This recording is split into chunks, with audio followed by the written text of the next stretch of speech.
शराब क्या होता है, भी शराब आता क्यों है और शराब आता किस पे है। कई बार तो अकेले व्यक्ति पे आता है, कई बार पीढ़ी दर पीढ़ी उसके बेटे को, उसके बेटे को, उसके बेटे को, उसके बेटे को, पूरे वंश के अंदर आ जाता है शराब। और फिर शराब टूटता कैसे है, वो बातें भी मैं आपको 3 बातें बताऊंगा जिनके कारण शराब टूट जाता है। पहली बात, शराब क्या है। शराब क्या है, इसका एक ही लाइन में आपको उत्तर देना चाहता हूं। वह दंड जो धरती पर जीवित व्यक्ति को दिया जाता है या कई बार उसके वंश को दिया जाता है, उसे शराब कहते हैं। फिर से समझा दूं, वह दंड जो परमेश्वर की ओर से, वह दंड जो धरती पर जीवित व्यक्ति को दिया जाता है। शराब का मरने के बाद का कोई भी, मरने के बाद वाला कोई भी सिस्टम नहीं है।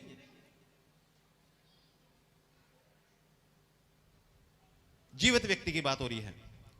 फिर से मैं आपको समझा दूं, परमेश्वर की ओर से वह दंड, दंड यानी कि सजा, वह दंड जो धरती पर जीवित व्यक्ति को दिया जाता है, दंड परमेश्वर की ओर से, उसे शराब कहते हैं।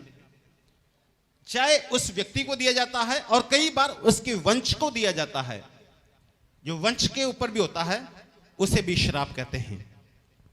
कईयों के घर टूट जाते हैं शराब के कारण, कईयों के परिवार टूट जाते हैं शराब के कारण, कईयों की बीमारियां जो हैं, कईयों में बीमारियां आ जाती हैं शराब के कारण, शराब के कारण।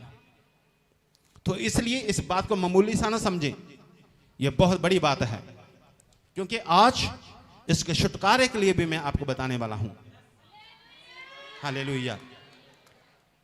कमाई के ऊपर भी, घर में पैसा नहीं टिकता, कमाई के ऊपर भी शराब होता है। कईयों के पशुओं के ऊपर शराब होता है,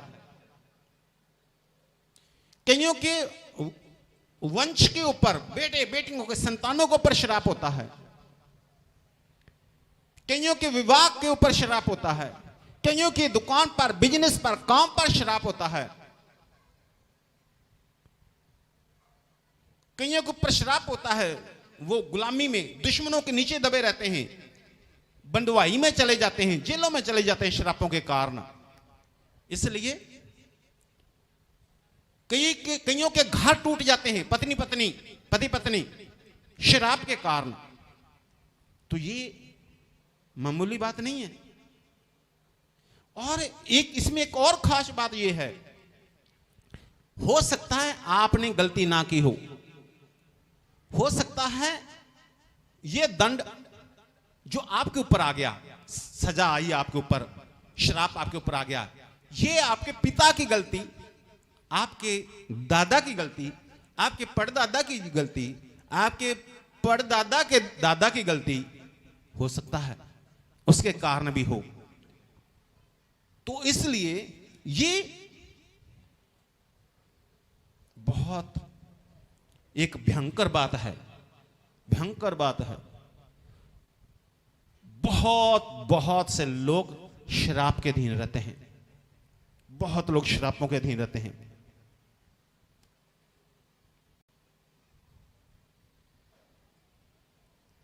बहुत लोग शराबों के अधीन रहते हैं। तो शराब है क्या? वो दंड परमेश्वर की ओर से जो जीवित व्यक्ति के ऊपर आता है, कई बार उसके वंश के ऊपर आता है, बेटे के ऊपर, पोते के ऊपर, पड़पोते के ऊपर आता है। और दूसरी बात, शराब किस किस पर आता है? धन संपत्ति के ऊपर, कमाई के ऊपर, शरीरों के ऊपर तो बीमारियां आ जाएंगी, नशेबाजियां आ जाएंगी, और पति पत्नी में तलाक आ जाएगा। किसी की पत्नी छोड़कर जा रही है तो वो पीढ़ी दर पीढ़ी उनके चलता आ रहा है। कोई ऐसे रोग हैं जो पीढ़ी दर पीढ़ी चलते आ रहे हैं। पशुओं के ऊपर आ जाएगा, फसलों के ऊपर आ जाएगा, खेती के ऊपर आ जाएगा, बिजनेस के ऊपर आ जाएगा, धन संपत्ति के ऊपर आ जाता है। ऐसे मतलब शराब कहीं भी आ सकता है किसी भी बात के ऊपर। आज इन श्रापों से छुटकारा कैसे पाएं उस पे भी हम वचन में से समझेंगे।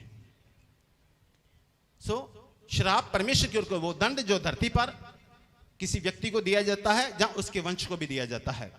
श्राप किन किन वस्तुओं पर आता है वो मैंने बताया आपको, आपकी कमाई पर, आपके शरीर पर, जिसके कारण रोग आते हैं, नशेबाजियां आती हैं, लोग विफल हो जाते हैं, फेल हो जाते हैं, फेलियर रहते हैं, जिंदगी में सफलता नहीं मिलती और दुश्मनों के अधीन रहते हैं।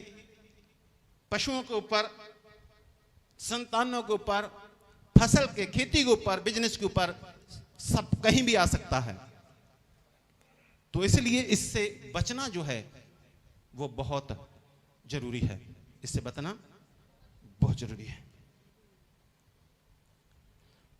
अब आप तो बच जाएंगे भी, नहीं आपको पता चल गया मैं पाप नहीं करूंगा ताकि मैं बच जाऊं, लेकिन जो आपके बापू ने किया है, वो जो आपके दादा ने किया होगा, अब इस संसार में नहीं है, वो जो आपके परदादा ने किया होगा वो, तो इसलिए आपको थोड़ा सा इस पर बड़े सावधानी से समझना इस बात को। अब श्राप आता क्यों है? श्राप इसलिए आता है जब हम अनाज्ञाकारिता करते हैं, परमेश्वर की अनाज्ञाकारिता, परमेश्वर की आज्ञा का पालन नहीं करते। जब हम परमेश्वर की आज्ञा का पालन नहीं करते तब क्या आता है? श्राप आता है। ठीक है, तब श्राप आता है। व्यवस्था विवरण 28 अध्याय उसका 15 वचन को पढ़िएगा। व्यवस्था विवरण 28 अध्याय उसका 15 वचन को पढ़िएगा। यहां श्राप आने के बहुत से कारण हैं, मैं सारे नहीं पढ़ाऊंगा आपको, लेकिन कुछ मैं इनको टच करना चाह रहा हूं, आप इनको सुनिएगा थोड़ा सा। क्यों आता है श्राप, क्यों आता है? व्यवस्था विवरण 28 अध्याय 15 वचन।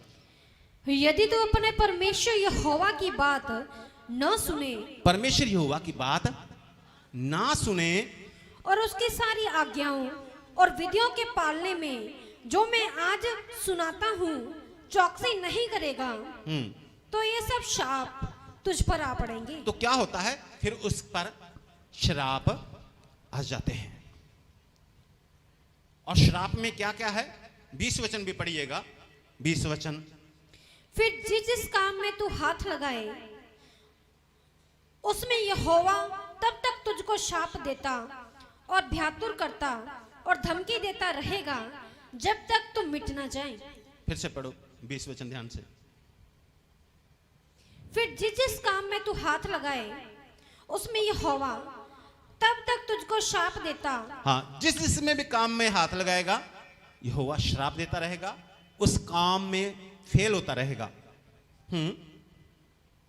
और भ्यातुर करता, भ्यातुर भय लगा रहेगा, भ्यातुर करता और धमकी देता रहेगा जब तक तू मिट ना जाए। हाँ, और 25 वचन। यहोवा तुझको शत्रुओं से हरवाएगा, शत्रुओं से हरवा देगा। 27 वचन।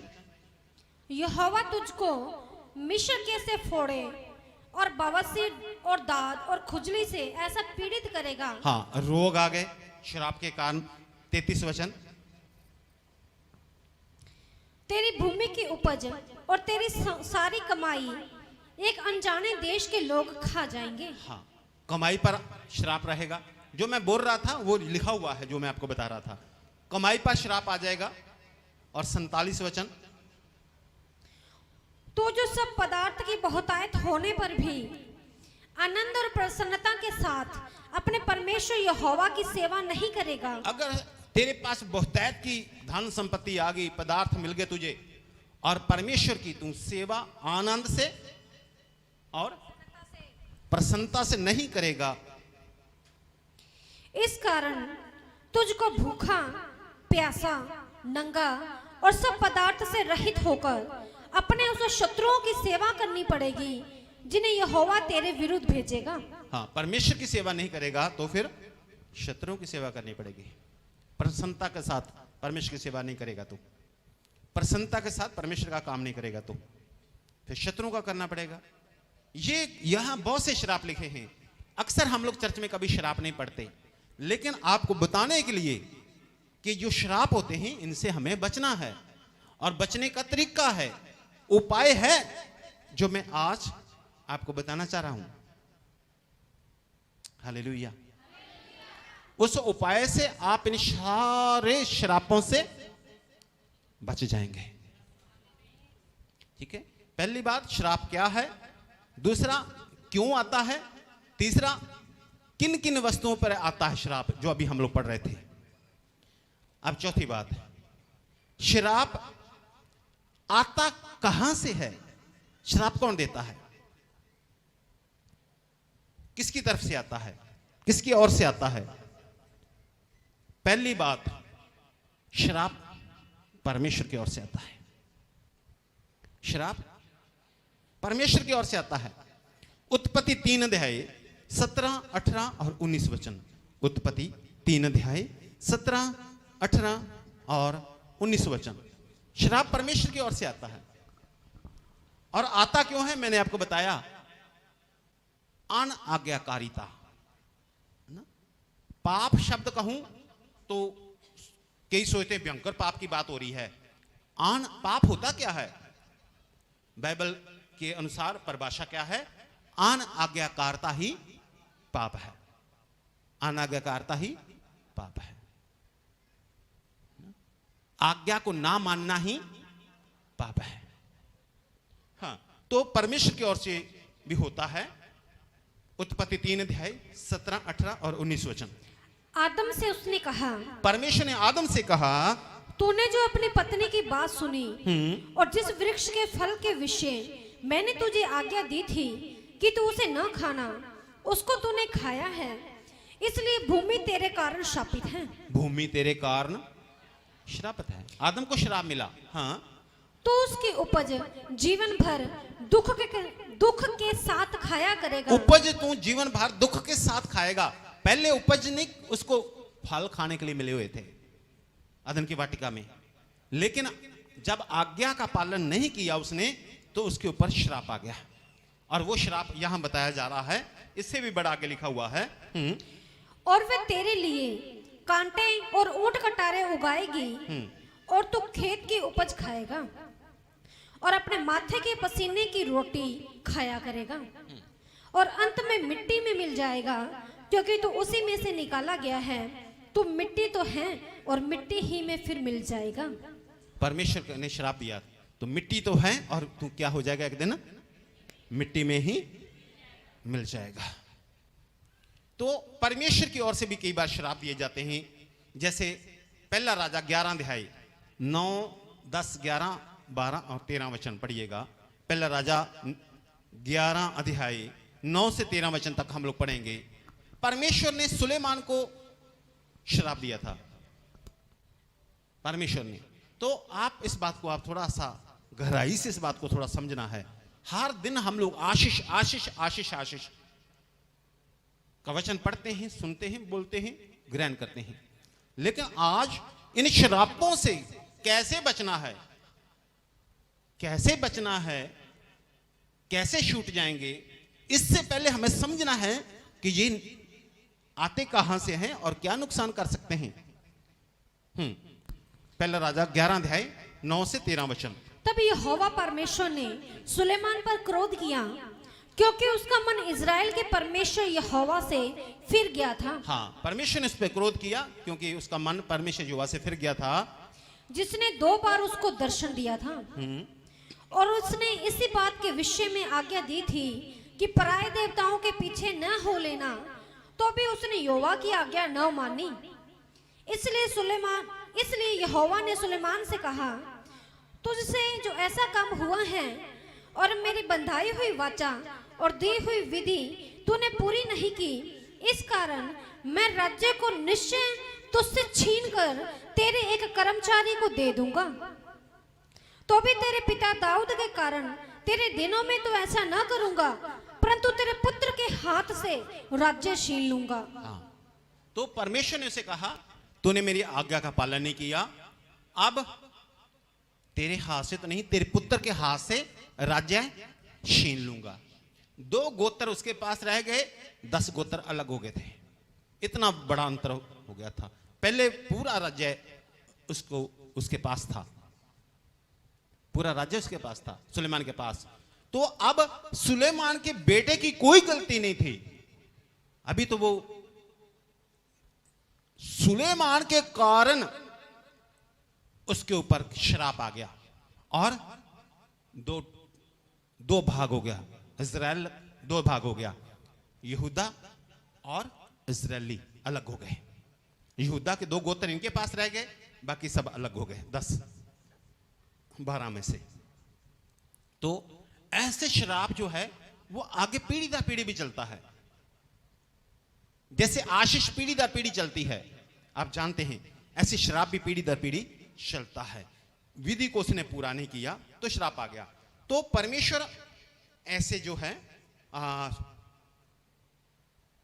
जैसे निर्गमन में भी लिखा हुआ है 20 अध्याय 5 और 6 वचन में, और निर्गमन 34 अध्याय 6 और 7 वचन में लिखा है, परमेश्वर कहते हैं तेरे बेटे, तेरे पोते, तेरे पड़पोते तक मैं क्या लूंगा, हिसाब लूंगा।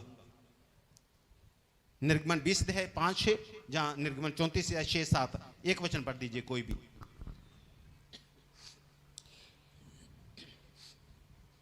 क्योंकि मैं तेरा परमेश्वर यहोवा जलन रखने वाला परमेश्वर हूं, और जो मुझसे बैर रखते हैं उनके बेटों, पोतों, परपोतों को भी पितरों का दंड दिया करता हूं।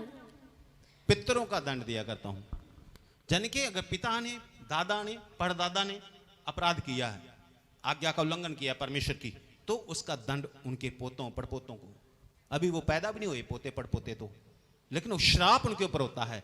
इस कारण कईयों की शादी नहीं होती, इस कारण उनकी कमाई को दूसरा खा जाता है, इस कारण उनका काम नहीं चलता, बिजनेस नहीं चलता, कोई नशे में चला गया, कुछ घर उजड़ गए, कुछ हो गया, ये कुछ बीमारियां आ गई, जैसे हम लोग पढ़ चुके हैं वो वाले उसके ऊपर आ जाते हैं। इसलिए पहली बात तो ये थी, ये परमेश्वर की ओर से होता है। कई बार ऐसा हुआ है कि श्राप परमेश्वर के दास नबियों के द्वारा भी लोगों के ऊपर आया है। अब परमेश्वर जी ने मना किया हमें कि तुम लोग किसी को श्राप नहीं देना। पास्टर हो, चाहे बिशप हो, चाहे कोई नबी हो, जितने भी परमेश्वर की सेवा करने वाले लोग हैं और जितने भी परमेश्वर के लोग हैं, कहा गया है तुम क्या करना, श्राप नहीं देना। तुम श्राप नहीं देना, विशेषकर परमेश्वर के लोगों को तो श्राप नहीं देना। लेकिन पुराने समय में हम लोग देखते हैं कि परमेश्वर के नबी जब श्राप दे देते थे तो वो एकदम से पूरा हो जाता था। परमेश्वर ने श्राप दिया, वो पूरा होता था। परमेश्वर के दास नबी जब श्राप देते थे तो वो क्या हो जाता था, पूरा हो जाता था। आपको मालूम है अलीशा ने श्राप दिया था। एक वचन पढ़ना, दूसरा राजा 2 अध्याय 23 और 24 वचन। दूसरा राजा 2 अध्याय 23 और 24 वचन। दूसरा राजा 2 अध्याय 23 और 24 वचन।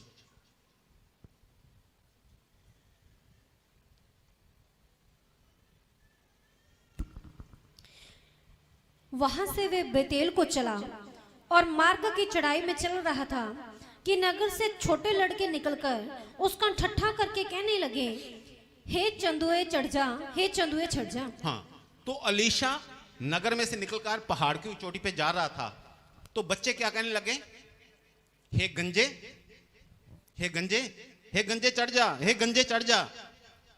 जिसके बाल नहीं होते, कोई गंजा होता है तो लोग उसको मजाक करते हैं, तो मजाक करने लगे, हे गंजे चढ़ जा, हे गंजे चढ़ जा।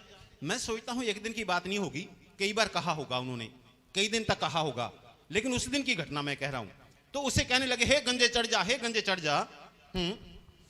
तब उसने पीछे की ओर फिरकर उन पर दृष्टि की और यहोवा के नाम से उनको शाप दिया। तो उसने क्या किया, उनकी ओर पीछे मुड़कर देखा और परमेश्वर के नाम से उनको श्राप दिया। तब जंगल में से दो ऋषियों ने निकलकर दो ऋषियां निकली, उनमें से 42 लड़के फाड़ डाले। 42 लड़के 42 40 और 2 लड़कों को फाड़ डाला, मार डाला। जब उसने शराब दिया परमेश्वर के दास ने, नबी ने, उसी समय बार बार सता रहा था, बार बार सता रहे थे, तंग कर रहे थे। आखिर उसने शराब दे दिया। और दूसरा राजा में हम लोग पढ़ते हैं 5:27 वचन में, गहेजी को शराब मिल गया था। अलीशा ने शराब दिया था कि तू कोढ़ी रहेगा और तेरे वंश को भी कोढ़ लगा रहेगा। दूसरा राजा 5:27 वचन में भी, इस कारण से नामान का कोढ़ तुझे और तेरे वंश को सदा लगा रहेगा। अब उसके वंश की क्या गलती थी? इसने तो गलती की, गहेजी ने तो गलती की, उसके बेटे ने, उसके पोते ने, उसके पड़पोते ने अभी तो हुए नहीं थे, तो उन्होंने क्या गलती की थी? लेकिन श्राप उनके ऊपर आ गया।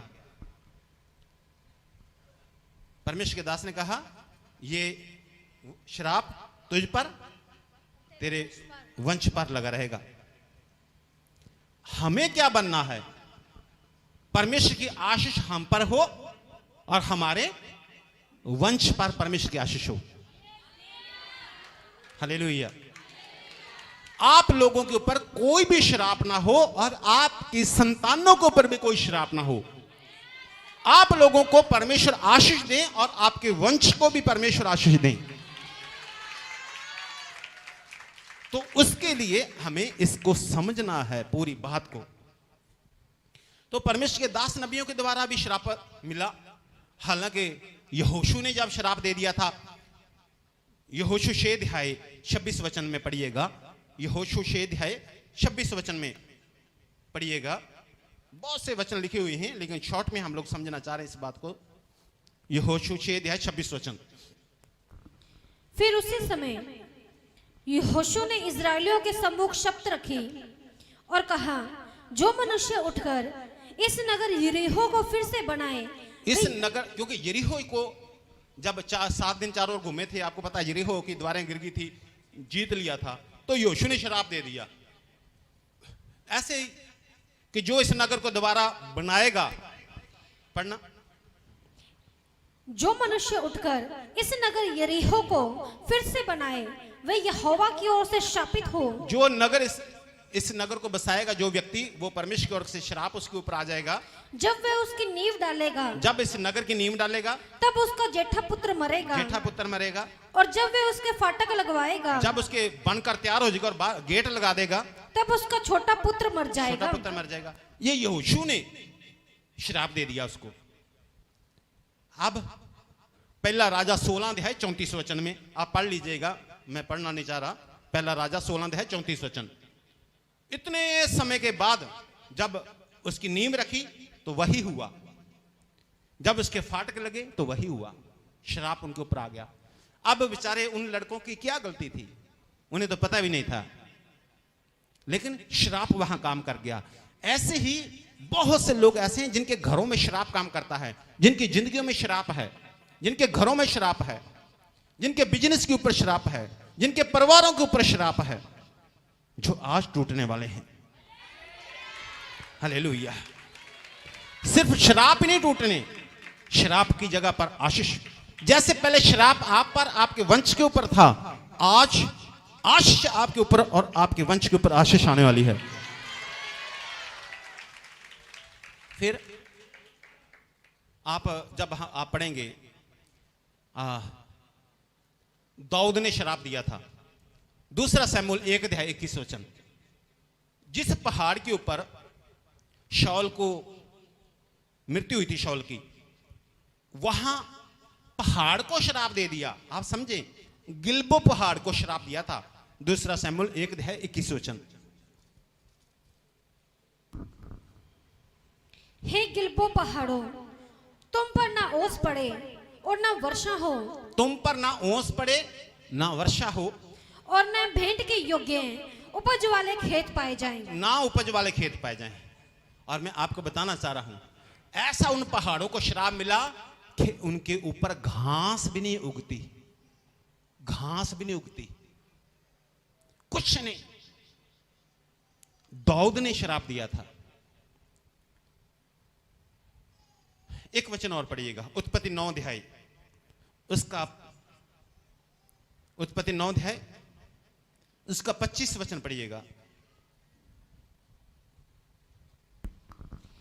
इसलिए उसने कहा, कनान शापित हो और वे अपने भाई बंधुओं के दासों का दास हो।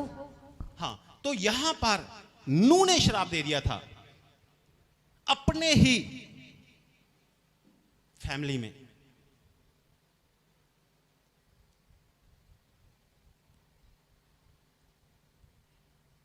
फिर से पढ़ना।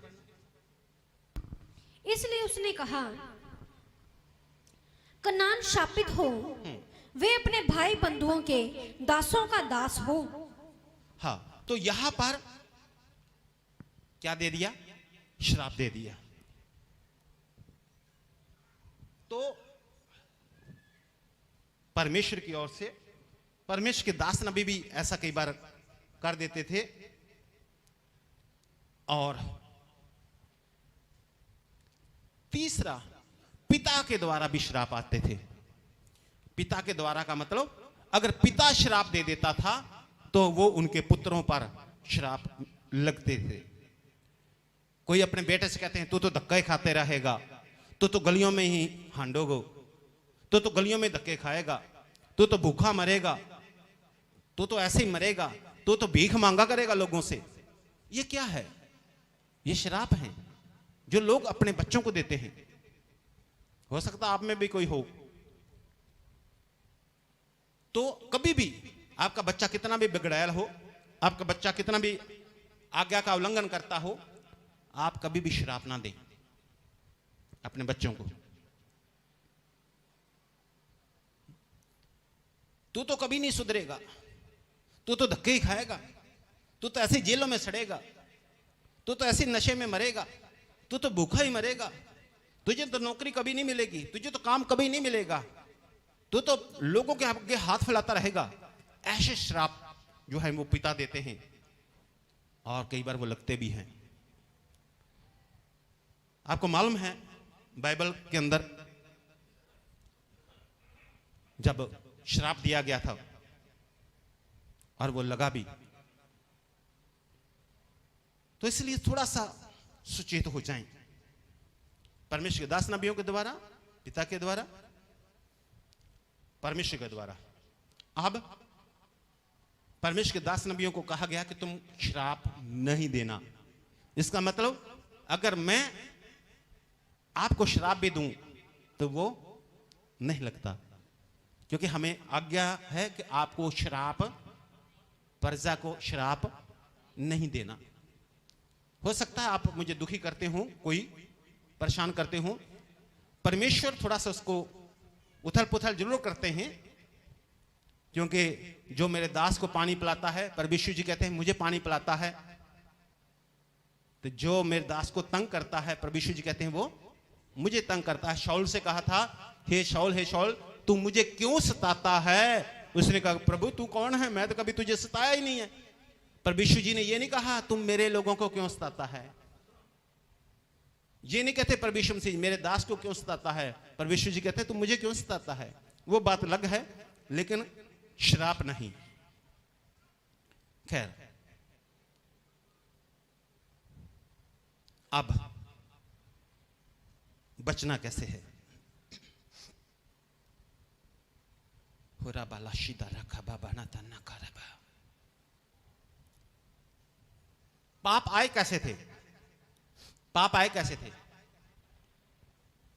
आप में से कई लोग सोच रहे होंगे हम लोग तो बीमारी से चंगाई के लिए आए हैं, दुष्ट आत्मा से छुटकारे के लिए आए हुए हैं, तो पास्टर जी कुछ और बता रहे हैं। देखिए, हो सकता है वो श्राप ही हो आपके घर पर, जिसके कारण आपके ऊपर बीमारी आई हुई है, जिसके कारण आप कर्जे में दबे हुए हैं, जिसके कारण आपकी संतान जो है दुखी है। इसलिए आप इस वचन को समझिएगा। श्राप आता कैसे है? आज्ञा ना मानने से, आज्ञा जानने के पाप के कारण, परमेश्वर के विरुद्ध किए हुए पाप के कारण, आज्ञा ना मानने से, ऐसा कहें, जब पाप के कारण।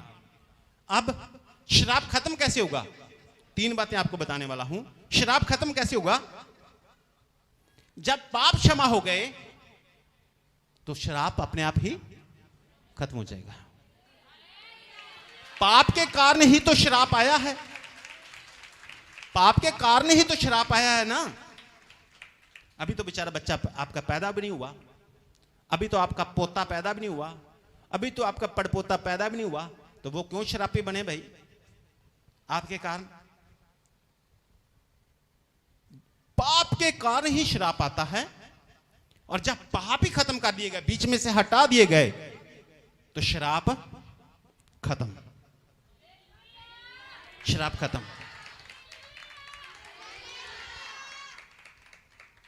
तो उसके लिए क्या करें?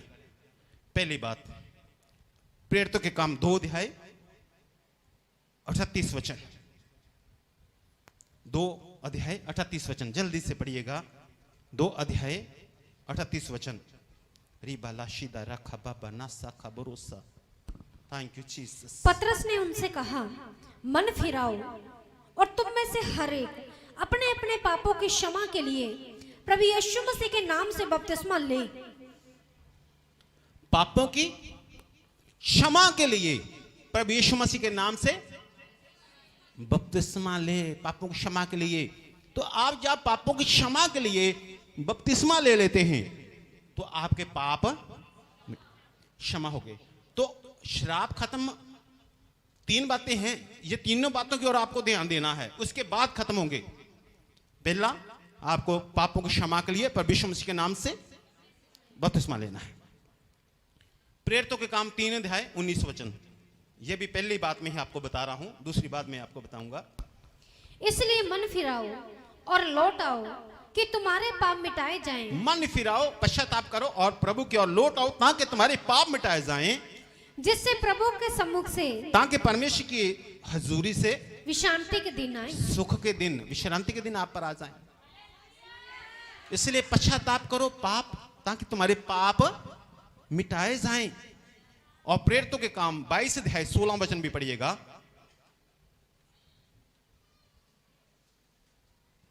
प्रेरितों के काम 22 अध्याय 16 वचन। अब क्यों देर करता है?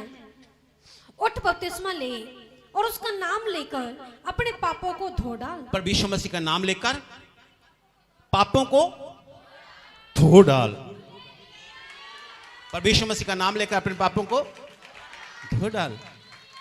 जिसके कारण शराब आ रहे हैं तेरे ऊपर, और अभी तो शादी नहीं जिनकी हुई, उनके आगे बेटे के ऊपर, उनके बेटे के बेटे के बेटे के ऊपर, अभी से जड़ खत्म कर दे, जड़ को काट कर रख दे। हालेलुया। अगर आप अपने बच्चों के लिए धन संपत्ति करोड़ों रुपए भी रख जाएं, लेकिन साथ में शराब रख गए, तो किसी काम का नहीं है। अगर आप अपने बच्चों के लिए कुछ भी पैसा ना रखें, लेकिन आशीष यानी कि ब्लेसिंग, आशीष छोड़ गए, तो बस देखना बल्ले बल्ले है। हालेलुया। सो पहला काम पापों की क्षमा के लिए जो करना है, यहां लिखा है। अब आप में से बहुत से लोगों ने यह कार्य किया हुआ है। दूसरी बात यह है कि प्रभु यीशु मसीह के अंदर जब आपने बपतिस्मा ले लिया, उसके बाद प्रभु में चलते चलते अगर आपने कुछ ऐसा काम किया है जो आपके लिए श्राप का कारण हो सकता है, तो आप उसकी क्षमा मांगे।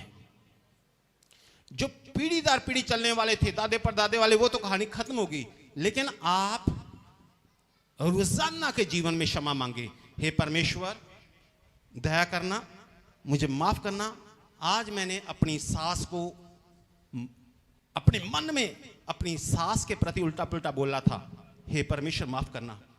आपको किसी को सुनाने की जरूरत नहीं है, अपने मन में कहें, हे परमेश्वर पिता, आज मैंने पूरे दिन में ऐसा किया था, मैंने ऐसा किया था। यानी कि रोजाना के जीवन में अपने पापों की क्षमा मांगना, अपनी गलतियों की क्षमा मांगना। हालेलुया। और अगर आप ऐसा भी करते हैं तो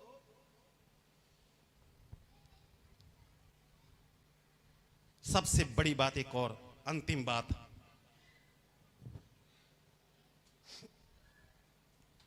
और वो है शराबों से छुटकारे को ग्रहण करना। आपने बपतिस्मा भी ले लिया, लेकिन और आप रोजाना प्रार्थना में क्षमा भी मांगते, प्रभु मुझसे कोई भी गलती हो तो मुझे माफ करना। हो सकता है परमेश्वर आपसे कह रहे हो चल चर्च में चलो, वहां पर थोड़ा काम करवाना है, आप कहते नहीं नहीं नहीं मैं नहीं जाता, मतलब प्रार्थना में पवित्र आत्मा आपको कह रहा है, वैसे कह रहा हूं, तो ये क्या है? ये भी एक श्राप को बुलाने का कारण होता है। आप क्षमा मांगे, परमेश्वर माफ करना मुझसे गलती हुई। ये नहीं कि रोजाना ही परमेश्वर आपसे कहें और रोजाना ही माफी मांगे, रोजाना कहें और रोजाना ही माफी मांगे, परमेश्वर कहे चल भी ये कैसा कर ले तो आप माफी मांगे, नहीं नहीं नहीं, परमेश्वर कहें भी, जो पास्टर जी हैं उनका आप कहना को मानो, अब आप कहें आज भी माफी, कल भी माफी, रोजाना 365 दिन माफी। लेकिन रोजाना में कोई भी आपसे कोई गलती हुई है, कुछ भी ऊंच नीच हुई है, परमेश्वर से क्षमा मांगे। लेकिन तीसरी जो इंपॉर्टेंट बात है, लोग ये दोनों भी कर लेते हैं। तीसरी बात यह है कि आप श्राप से जो आपको छुटकारा मिल गया है उसे आप ग्रहण करें। बहुत से मसीह लोग मैं जानता हूं जो बपतिस्मा लिए हुए लोग, कई लोग पवित्र आत्मा पाए हुए लोग, कई लोग ऐसे हैं जो 40 सालों से हैं, 20 सालों से हैं, लेकिन वो छुटकारे को, श्रापों से छुटकारे को ग्रहण नहीं करते। वो कहते नहीं मेरे ऊपर अभी भी श्राप है, मेरे बेटे के ऊपर अभी भी श्राप है, मेरी बेटी के ऊपर अभी भी श्राप है, मेरे पति के ऊपर अभी भी श्राप है, कोई कहता मेरी पत्नी के ऊपर अभी भी श्राप है, जाने कि उन्होंने उस छुटकारे को ग्रहण नहीं किया। इस कारण से जब ग्रहण नहीं किया तो श्राप बना हुआ उनके ऊपर। मुझे मालूम है हम लोग वीडियो कॉल से प्रार्थना करते हैं, फोन पे प्रार्थना करते हैं और उन श्रापों को प्रभु यीशु मसीह के नाम से तोड़ते हैं, उन श्रापों को तोड़ते हैं प्रभु यीशु मसीह के नाम से। Hallelujah, hallelujah. जैसे उद्धार मिलता है, मुक्ति मिलती है, मोक्ष मिलता है, कैसे मिलता है? अगर तू अपने मन से प्रभु यीशु मसीह पर विश्वास करे और अपने मुंह से अंगीकार करे, मुंह से। तो अब जब मन से बात, कुछ लोग कहते हैं जब मन में हमने कह दिया तो फिर क्या जरूरत है? नहीं, लिखा है मुंह से अंगीकार करें। आप मेरे सामने अंगीकार करते हो कि आज से हम प्रभु यीशु मसीह के हैं, प्रभु यीशु मसीह हमारा प्रभु है, हम उसके पीछे चलेंगे, अंगीकार करते हैं, तो वो उद्धार पाएगा। अंगीकार जो कल मन में विश्वास करता है वो नहीं लिखा, मुंह से अंगीकार करें। तो जो लोग अपने मुंह से अंगीकार करते हैं, परमेश्वर के साथ चलने में अंगीकार का बहुत बड़ा महत्व होता है। उद्धार मिलता है अंगीकार से, आशा का अंगीकार, क्षमा, पापों की क्षमा का अंगीकार जो करते हैं, हमारे पाप क्षमा हो गए हैं। कई लोग तो 20 साल पुराने पापों के लिए प्रार्थना करते हैं, प्रभु मेरा वो पाप माफ कर दे, मेरा वो माफ कर दे, मेरा पाप माफ कर दे। जाके परमेश्वर कब के माफ कर चुके हैं, उस समय आपको धन्यवाद करना है। परमेश्वर आप 20 साल बाद भी धन्यवाद करें, परमेश्वर आपने वो मेरा पाप था माफ किया, परमेश्वर आपने मेरा वो पाप था माफ किया, परमेश्वर आपने मेरा वो पाप था माफ किया। ये नहीं कि 20 साल बाद भी आप कहें परमेश्वर वो मेरा पाप माफ करो, वो माफ करो। जब आपको क्षमा मिल गई उसको अंगीकार करें। ऐसे ही जब आपके श्राप तोड़ डाले गए हैं तो आप अंगीकार करें, आप अंगीकार करें। बाइबल परमेश्वर के वचन में लिखा है, गलातियों 3:13 में लिखा है, प्रभु यीशु मसीह हमारे लिए श्रापित बना ताकि हमारे श्राप हटा दिए जाएं, मिटा दिए जाएं। Hallelujah, hallelujah. और कुलिस्सियों 2:14 में लिखा है, विधियों का वह लेख जो तुम्हारे नाम पर और तुम्हारे विरोध में था उसे प्रभु यीशु मसीह जी ने क्रूस के बलिदान के द्वारा मिटा डाला। अब बस आपको अंगीकार करना है और आपके श्राप खत्म। Hallelujah, hallelujah. आपको अंगीकार करना है, मेरे श्राप खत्म हो चुके हैं, मेरे श्राप खत्म हो चुके हैं। देखिए एक वचन से आपको पूरी बात समझ आ जाएगी और ये अंतिम वचन मैं पढ़ना चाह रहा हूं, 1 कुरिन्थियों 7 अध्याय 13 और 14 वचन। पहला करंथियों 7 अध्याय 13 और 14 वचन।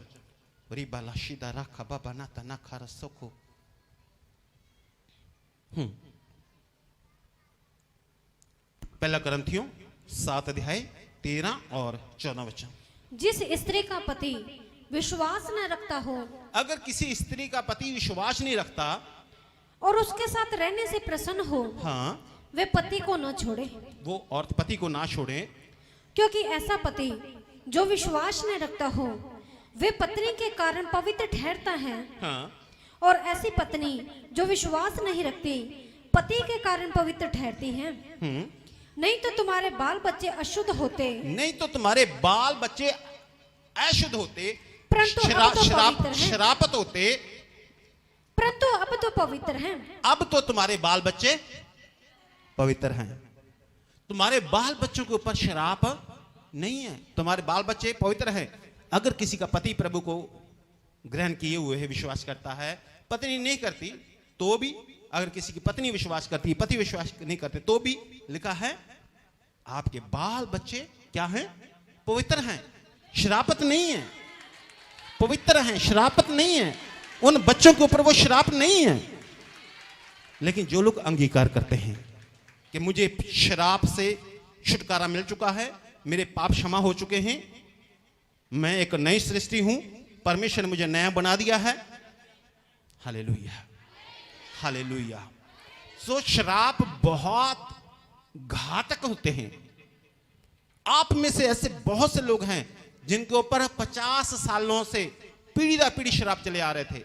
जैसे गुरदयाल को आप जानते हैं, जब से देश आजाद हुआ उससे पहले से शराब थे और चलते आ रहे थे, और यहां आकर इनकी पीढ़ी में आकर खत्म हुए। जब ये प्रभु यीशु मसीह के पास आए, चर्च में आए, यहां एक बहन थी, उनके हस्बैंड के ऊपर भी शराब था, पूरे फैमिली में शराब था, और वो पीढ़ी दर पीढ़ी चला आ रहा था 50 सालों से। और भी बहुत से लोग हैं जिनके ऊपर शराब होते हैं, लेकिन पता ही नहीं है लोगों को। चर्च में आकर वो शराब टूट जाते हैं। Hallelujah, hallelujah, hallelujah, hallelujah, hallelujah. इसलिए पापों की क्षमा के लिए प्रभु यीशु मसीह के नाम से बपतिस्मा लें और अपने पापों को धो डालें। दूसरा, और रोजाना के जीवन में प्रभु से क्षमा मांगे। और तीसरा, अंगीकार करें कि मेरे पाप क्षमा हो चुके हैं, मेरे श्राप मिटाए गए हैं, मैं प्रभु यीशु मसीह में नई सृष्टि हूं। हालेलुया। स्वयं मैं आपके लिए प्रार्थना करना चाहता हूं। आप मेरे पीछे आज बोलकर प्रार्थना कर सकते हैं। जितने लाइव हैं आप भी चाहें तो मेरे पीछे बोल के प्रार्थना कर सकते हैं। जितने चर्च में हैं वो भी मेरे पीछे बोल के प्रार्थना कर सकते हैं। हे स्वर्गीय परमेश्वर पिता,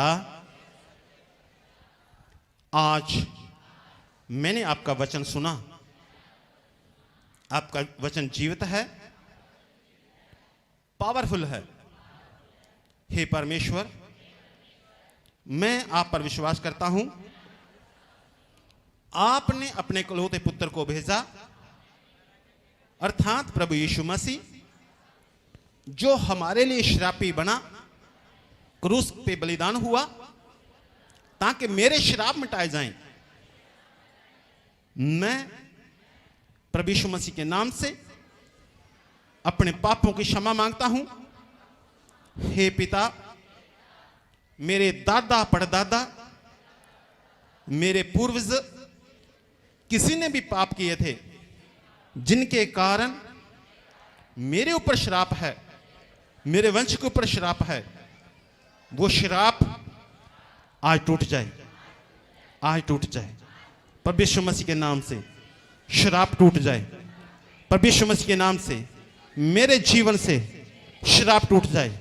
प्रभु यीशु मसीह के नाम से मेरी संतान पर जो श्राप है वो टूट जाए।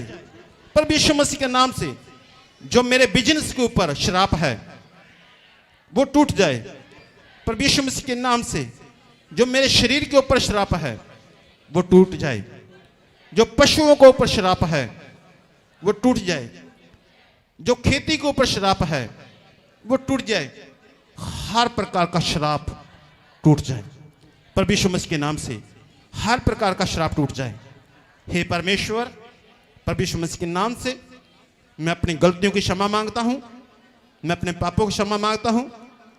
आज से और भी अधिक आज्ञाकारी बनूंगा, आपके ऊपर विश्वास करने वाला बनूंगा, अंगीकार करने वाला बनूंगा कि आपने मेरे पापों को क्षमा किया है, आपने मेरे शरापों को खत्म किया है, शरापों के बदले में आपने मुझे आशीष दी है, मेरे वंश को आशीष दी है, मेरी संतान को आशीष दी है। धन्य हो आपका नाम। पवित्र परमेश्वर प्रभु यीशु मसीह के नाम से प्रार्थना मांगता हूं, आमीन। तो मैं आपके लिए प्रार्थना करना चाह रहा हूं। हो रबा लाशिदा रखबा रबा बनीता न खबर सिखा। परमेश्वर पिता, जितने लोग इस समय अपने पापों का अंगीकार करते हैं, जितने लोग इस समय अपने पापों की क्षमा मांगते हैं, जितने लोग इस समय आपको अपना उद्धारकर्ता ग्रहण करते हैं, जितने लोग क्षमा को ग्रहण करते हैं, जितने लोग अंगीकार करते हैं कि मेरे श्राप मिटाए गए हैं, आज इनके श्राप मिटाए जाएं। प्रभु यीशु मसीह के नाम से इनके श्राप मिटाए जाएं। प्रभु यीशु मसीह के नाम से इनके श्राप मिटाए जाएं। चाहे जो लोग मुझे लाइव देख रहे हैं, चाहे जो मेरे चर्च में हैं, प्रभु यीशु मसीह के नाम से इन सबके श्राप मिटाए जाएं। प्रभु यीशु मसीह के नाम से इन सबको श्राप मिटाए जाएं। प्रभु यीशु मसीह के नाम से इनके श्राप मिटाए जाएं। इनके बिजनेस के ऊपर जो श्राप हैं वो मिटाए जाएं। इनकी धन संपत्ति के ऊपर जो श्राप हैं वो मिटाए जाएं। इनके परिवारों के ऊपर जो श्राप हैं वो मिटाए जाएं। इनकी खेती के ऊपर जो श्राप हैं वो मिटाए जाएं। परमेश्वर पिता, दुश्मन इन पर विजय ना पा सके, दुश्मन इन पर विजय ना पा सके। इन्हें गरीबी से बाहर निकालिए। इनकी कमाई दुश्मन ना खाए, ये कमाई खुद खाएं। जो इनके पशुओं के ऊपर श्राप है वो हटाया जाए। पर यीशु मसीह के नाम से जो इनकी खेती के ऊपर श्राप है वो हटाया जाए। जो इनकी धन संपत्ति के ऊपर श्राप है वो हटाया जाए। आज प्रभु यीशु मसीह के नाम से हर एक श्राप मिटाया जा रहा है। प्रभु यीशु मसीह के नाम से हर एक श्राप मिटाया जाए। आप पवित्र ठहरे हैं प्रभु यीशु मसीह के लहू के द्वारा, प्रभु यीशु मसीह के क्रूस के बलिदान के द्वारा। आज आप पवित्र ठहरे हैं। आपकी संतान पवित्र हो, आपकी होने वाली संतान पवित्र हो, आपके आने वाले पोते पड़ पोते पवित्र हो, वो ब्लेस्ड हो, उनके ऊपर कोई भी श्राप ना हो। आपके बेटों के ऊपर कोई श्राप ना हो, आपके पोतों के ऊपर कोई श्राप ना हो, आपके पड़पोतों के ऊपर कोई श्राप ना हो, आपके वंश के ऊपर कोई श्राप ना हो। आज प्रभु यीशु मसीह के नाम से हर एक श्राप मिटाया जा रहा है। प्रभु यीशु मसीह के नाम से हर एक श्राप मिटाया जा रहा है और उसकी जगह आशीष लिखी जाती है। धन्य हो तुम नगर में, धन्य हो तू घर में, धन्य हो तू बाहर जाते समय, धन्य हो तू भीतर आते समय, धन्य हो तू काम के स्थान पर, धन्य हो तेरे पशु, धन्य हो तेरी खेती, धन्य हो तेरे खाने पीने की वस्तुएं, धन्य हो तेरे पहनने की वस्तुएं। जितने दुश्मन तेरे ऊपर हमला करे उन सबों से तू जीत जाए। जितने कामों में तू हाथ लगाए वो सब सफल हो। तुझे उधार लेना ना पड़े, तू ऊंचा ही ऊंचा रहे। परमेश्वर तुझे ऊंचा ही ऊंचा रखे। तू सिर बने पूछ नहीं, तू सिर बने पूछ नहीं। परमेश्वर आपके श्रापों को खत्म करते हैं और श्रापों की जगह पर आपको और आपके वंश को आशीष देते हैं। आपको आपके वंश को आशीष देते हैं। आपकी संतान पवित्र होगी, आपकी संतान ब्लेस्ड होगी, आपका वंश धन्य होगा, आपका वंश पृथ्वी का अधिकारी होगा, आपका वंश पृथ्वी का अधिकारी होगा, आपका वंश धक्के नहीं खाता रहेगा, आपका वंश गलियों में धक्के खाने वाला नहीं होगा, आपका वंश नशेड़ी नहीं होगा, आपका वंश जेलों में बंद नहीं होगा, आपका वंश कर्जे के नीचे नहीं दबा हुआ होगा, आपका वंश बीमारियों के नीचे नहीं दबा होगा, आपका वंश दुश्मनों के नीचे नहीं दबा होगा। आपका वंश धन्य होगा, आपका वंश धन्य होगा। जितने लोग आज ग्रहण करते हैं, चाहे आप लाइव देख रहे हैं चाहे चर्च में हैं, आपका वंश धन्य होगा, आपका वंश धन्य होगा, आपका वंश धन्य होगा, आपका वंश धन्य होगा। आपका वंश धन्य होगा। और सब लोग कहे आमीन, आमीन, आमीन। हे पिता, आज मेरे श्राप मिटाए गए हैं। हे पिता, आज मेरे श्राप मिटाए गए हैं। हे पिता, आज मेरे श्राप मिटाए गए हैं। और आज से मैं आशीषित हूं, आज से मैं आशीषित हूं, आज से मैं आशीषित हूं, आज से मैं धन्य हूं, आज से मैं धन्य हूं, आज से मैं नई सृष्टि हूं, आज से मैं धन्य हूं, आज से मेरी संतान धन्य है, आज से मेरा वंश धन्य है, आज से मेरा बिजनेस धन्य है, आज से मेरी धन संपत्ति धन्य है, आज से मेरे पशु धन्य हैं, आज से मेरी खेती धन्य है, आज से मेरे खाने पीने की वस्तुएं धन्य हैं, आज से मेरे कपड़े धन्य हैं, आज से मेरा रहना सहना सब धन्य धन्य धन्य धन्य धन्य धन्य धन्य होता है। Hallelujah, hallelujah, hallelujah. धन्य धन्य धन्य धन्य धन्य। सदा के लिए आप धन्य हो जाएं, सदा के लिए आप धन्य हो जाएं, सदा के लिए आप धन्य हो जाएं, सदा के लिए आप धन्य हो जाएं, सदा के लिए आप धन्य हो रहे हैं। जितने लोग मुझे लाइव देख रहे हैं, जितने लोग ग्रहण कर रहे हैं, जितने लोग चर्च में हैं, आप सब धन्य हो रहे हैं। छोटी मोटी बात नहीं है, आप धन्य हो रहे हैं। जितने लोग विश्वास करते हैं, एक बार खड़े हो जाइएगा। ये एक प्रक्रिया है विश्वास की, ये एक विश्वास की प्रक्रिया है, ये एक विश्वास की प्रक्रिया है। जितने लोग विश्वास करते हैं वो खड़े हो जाएं कि आपके ऊपर श्राप नहीं है। अब आपके ऊपर श्राप नहीं है, चाहे आप नए हैं चाहे आप पुराने हैं, चाहे आप नए हैं चाहे आप पुराने हैं। अगर आप ग्रहण करते हैं तो आप अपनी जगह पर खड़े हो सकते हैं, आप अपनी जगह पर खड़े हो सकते हैं। आज आपके श्राप मिटाए गए हैं, आज से आपका वंश धन्य हो जाएगा। यह छोटी बात नहीं है, यह छोटी बात नहीं है। अगर आपको लाखों रुपया भी दे जाए, दिया जाता और आपके ऊपर श्राप रहता, उसका कोई फायदा नहीं। जब आप ब्लेस्ड हो गए हैं, आशीषित हो गए हैं, अब धन्य हो गए हैं, और सदा के लिए आप धन्य रहेंगे, सदा के लिए आप धन्य रहेंगे प्रभु यीशु मसीह के नाम से। क्योंकि आपको आशीष देने के लिए और आपके श्रापों को अपने ऊपर लेने के लिए प्रभु यीशु मसीह क्रूस पे बलिदान हो गए। हो रहा बाला शिदा रखा बरा नामा।